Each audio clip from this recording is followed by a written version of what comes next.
उत्तराखंड के सीएम पुष्कर सिंह धामी ने उधम सिंह नगर में वीर शिरोमणि महाराणा प्रताप की जयंती के अवसर पर आयोजित कार्यक्रम में शिरकत की है और इस दौरान उन्होंने कार्यक्रम को संबोधित करते हुए कहा कि महाराणा प्रताप भारत की आन बान और शान के प्रतीक हैं। उनका जीवन ऐसी प्रेरणादायक गाथा और जो प्रत्येक भारतवासी के मन में ऊर्जा और देशभक्ति का संचार करती है। महाराणा प्रताप का जीवन हम सभी के लिए प्रेरणा स्रोत है और उन्होंने हमें सिखाया है कि राष्ट्र और संस्कृति की रक्षा के लिए संघर्ष कितना भी कठिन क्यों न हो, हमें अपने मूल्यों और धर्म से कभी पीछे नहीं हटना चाहिए।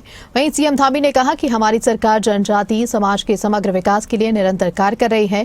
इसके लिए योजनाओं को व्यवहारिक और सरल बनाया जा रहा है। प्रधानमंत्री आवास योजना में बड़ी संख्या में जनजातीय परिवारों को लाभ दिया जा रहा है। बाजपुर में 16 करोड़ से जनजातीय समाज के छात्रों के लिए छात्रावास का निर्माण किया गया और हमारी सरकार द्वारा जनजातीय समाज की माताओं और बहनों के सशक्तिकरण के लिए आजीविका मिशन के माध्यम से स्वरोजगार को बढ़ावा दिया जा रहा है।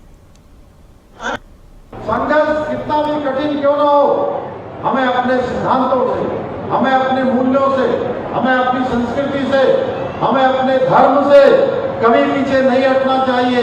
उसके लिए अनवरत रूप से संघर्ष करना चाहिए, जिससे आने वाली पीढ़ियां हमेशा हमारा स्मरण करें, हमेशा हमको याद करें। भाइयों बहनों, थारू समाज के रीति रिवाज, लोक संस्कृति, लोकगीत, पारंपरिक नृत्य और प्रकृति के प्रति गहरा जुड़ाव हमारी अमूल्य धरोहर है। आप सभी ने न केवल अपनी जड़ों से, संस्कृति और परंपराओं से आज भी पूरी निष्ठा और पूरी मौजूदगी के साथ, मजबूती के साथ उसको संजोए रखा है। वो इस आधुनिक युग में हम सभी के लिए, अन्य समाज के लिए भी कहीं न कहीं एक प्रेरणा देने का काम करता है। भाइयों बहनों, आज आदरणीय प्रधानमंत्री श्री नरेंद्र मोदी जी के नेतृत्व में जनजातीय समाज के उत्थान के लिए, उनके उत्कृष्ट होने के लिए, उनके उन्नयन के लिए, उनके सम्मान, स्वाभिमान और समग्र विकास के लिए अनेक ऐतिहासिक कार्य पहले ही प्रारंभ किए गए हैं। आदरणीय प्रधानमंत्री जी का स्पष्ट दृष्टिकोण है कि विकास का लाभ समाज के अंतिम छोर पे खड़े हुए व्यक्ति तक पहुंचना चाहिए। हर उस व्यक्ति को मदद मिलनी चाहिए जिसको मदद की आवश्यकता है, और यही सच्चे अर्थों में सुशासन है।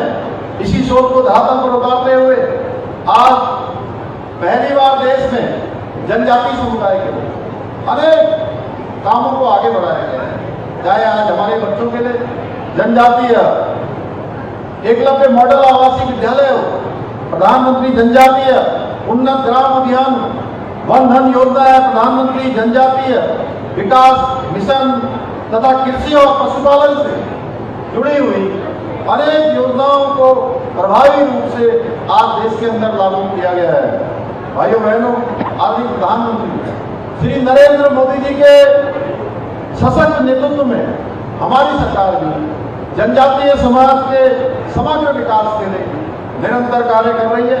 हमारी सरकार द्वारा जहाँ एक और अटल आवास योजना में आय सीमा को व्यवहारिक बनाया गया है, पहले इसे और सरल बनाया है, वहीं घर बनाने की लागत में भी बढ़ोतरी की है ताकि अधिक से अधिक परिवारों को इसका लाभ मिल सके।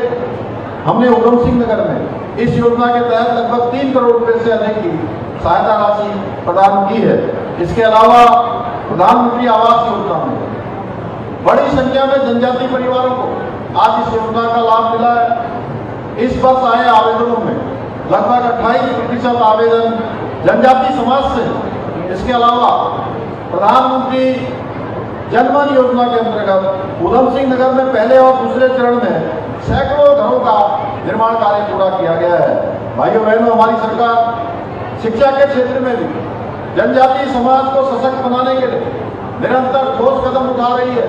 उनके बच्चों के उत्थान के लिए अनेक योजनाओं को लागू कर रही है। जनजातीय कल्याण विभाग के माध्यम से आश्रम पद्धति विद्यालयों, छात्रावासों और ITI संस्थानों के विकास हेतु करोड़ों रुपए की धनराशि उपलब्ध कराई गई है, जिससे जनजातीय समाज के बच्चों को बेहतर शैक्षणिक माहौल प्राप्त हो।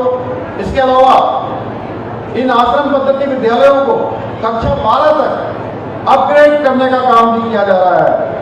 इसके अतिरिक्त एकलव्य मॉडल आवासीय विद्यालयों के माध्यम से जनजातीय समाज के बच्चों को गुणवत्तापूर्ण शिक्षा और बेहतर आवासीय सुविधाएं भी उपलब्ध कराई जा रही हैं। हमने खटीमा में बालिका छात्रावास के लिए 4 करोड़ रुपए स्वीकृत किए हैं, जबकि बाजपुर में 16 करोड़ रुपए से भी अधिक की लागत से स्कूल और छात्रावासों का निर्माण किया है। इसके अलावा गदरपुर में 100 बेड का बालक छात्रावास भी बन रहा है। वहीं फाड़ू राजकीय इंटर कॉलेज में 2 करोड़ रुपए से अधिक की लागत से खेल मैदान का सौंदर्यीकरण, स्टेडियम, ऑडिटोरियम का आधुनिकीकरण और भवन की मरम्मत का कार्य भी किया जा रहा है।